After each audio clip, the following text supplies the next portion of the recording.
Tidiane Sarr mu wax au nom du mouvement ñu jox ko kàddu gi directeur Adjam, vous avez la parole. Merci. Bismillahir Rahmanir Rahim. Wassalatu wassalamu ala rasulillah.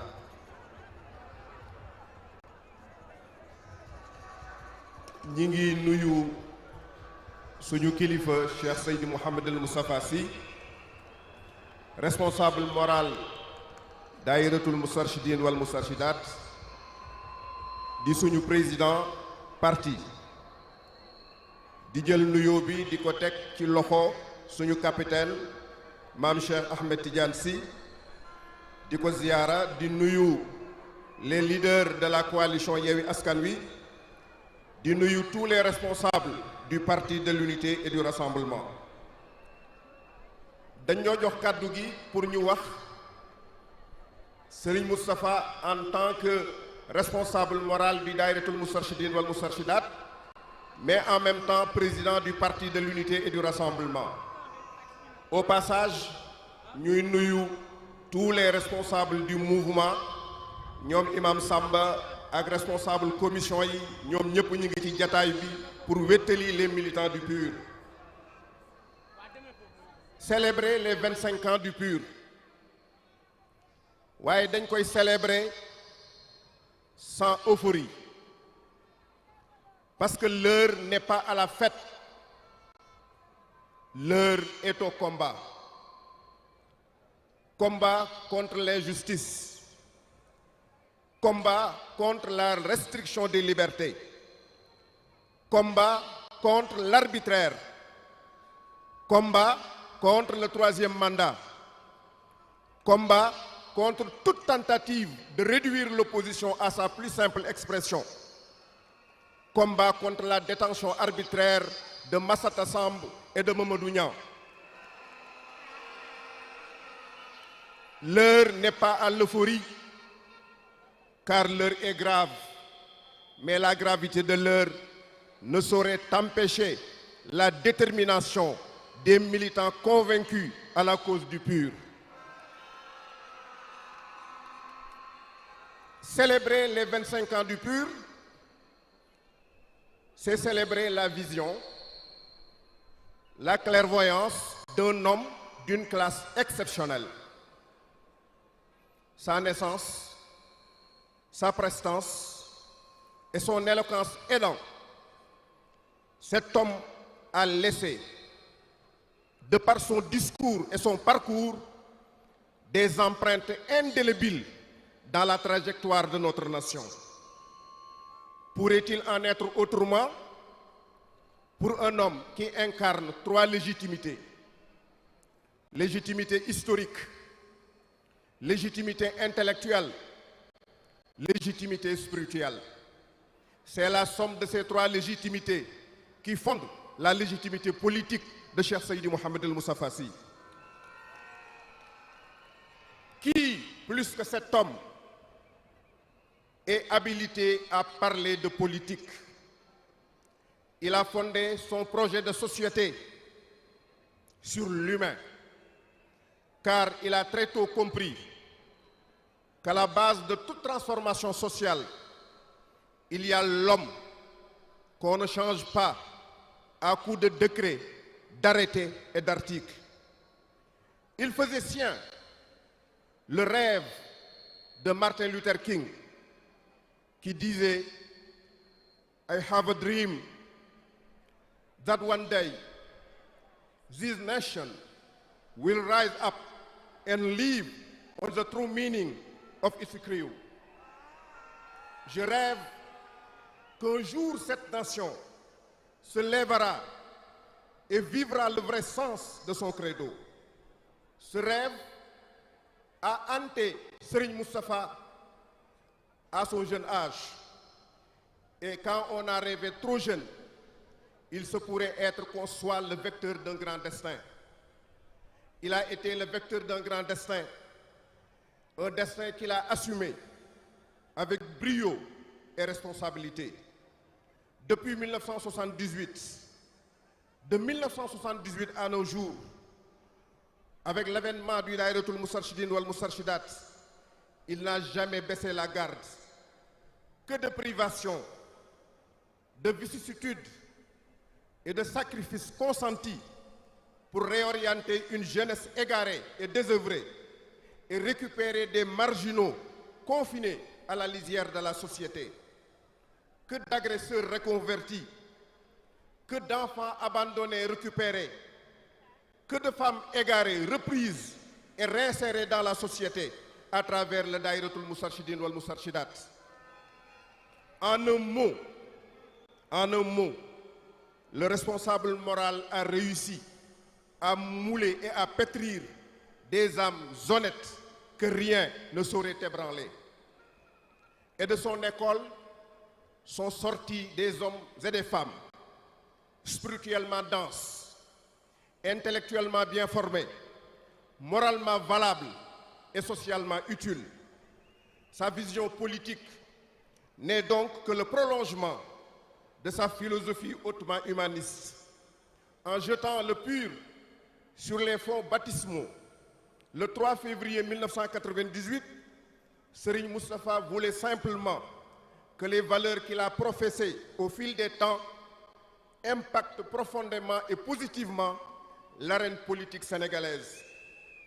Dans son entendement, le poids d'un État et son rayonnement sur le plan international ne se mesurent pas uniquement à l'aune de sa démographie ou de son rang économique, encore moins par l'étendue de son territoire.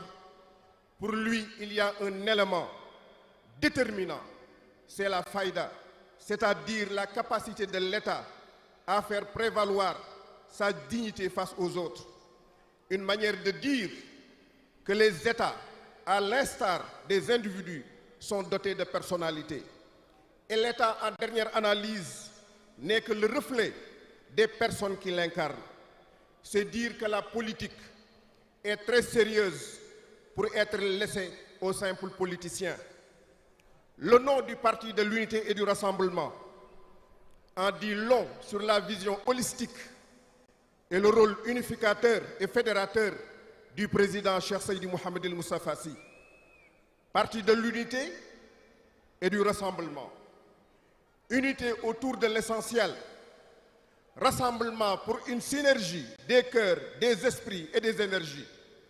Cette vision est magnifiquement symbolisée par la charte graphique du parti.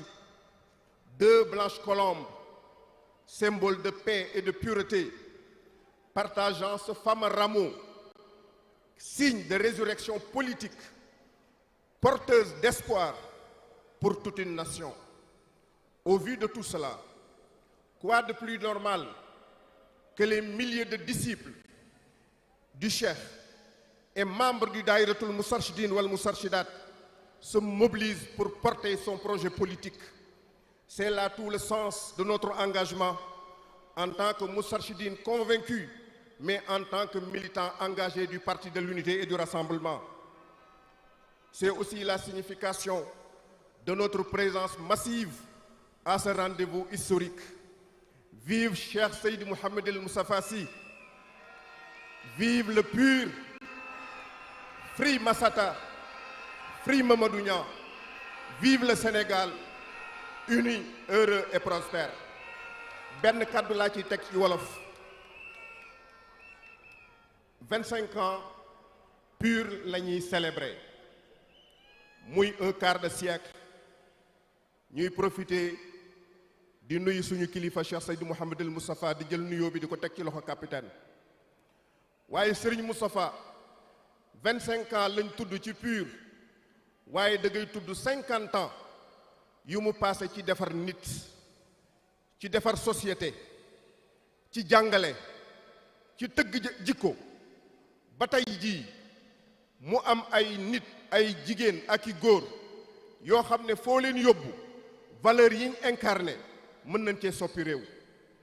40 ans 50 ans Serigne Moustapha dafa teg cin loo xam ne ay valeur la ci doon togg. valeur yooyu mu doon togg nag dafa jot tey ñu yàq ko ci ndabal politique pour mu changer société bi.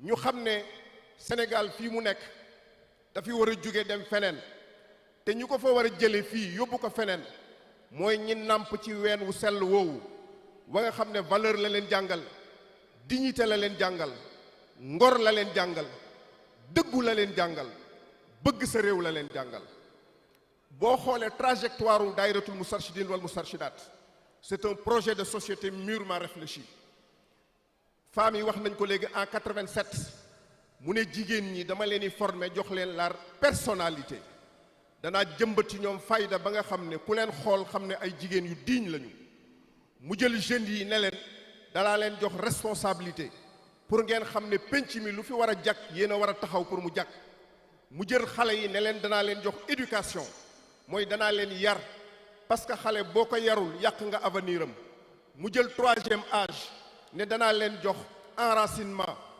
parce que yéen a war a sàmm ndonali yéen a war a sàmm valeurs yi c'est un projet de société boo xam ne mûrement réfléchi kon le PUR nekkul lu dul point de chute ci philosophie bi nga xam ne moom la Cheikh Moustapha Massa incarné buñ naan parti daayira nag dañoo xamul gis nga vision bii mu am la gët waxoon ne si tel est l'islam ne sommes-nous pas tous des musulmans mais si tel est le daayiratul Moustarchidine wal Moustarchidaat ne sommes-nous pas tous des Moustarchides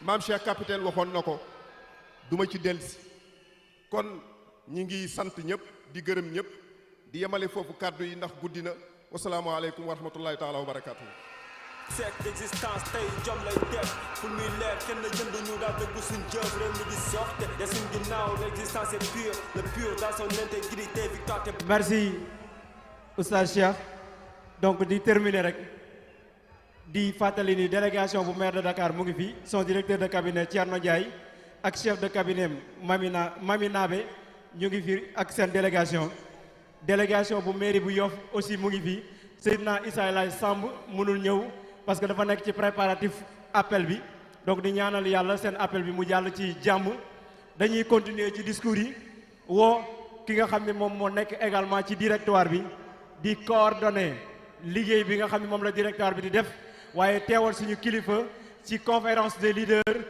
fële nga xam ni c'est père wax nañ ko léegi je veux nommer ki nga xam ne moom mooy doyen moo ko tuddee Senghor Junior ñu tàccu Cheikh Ahmed Tidiane yu bu baax a baax a baax.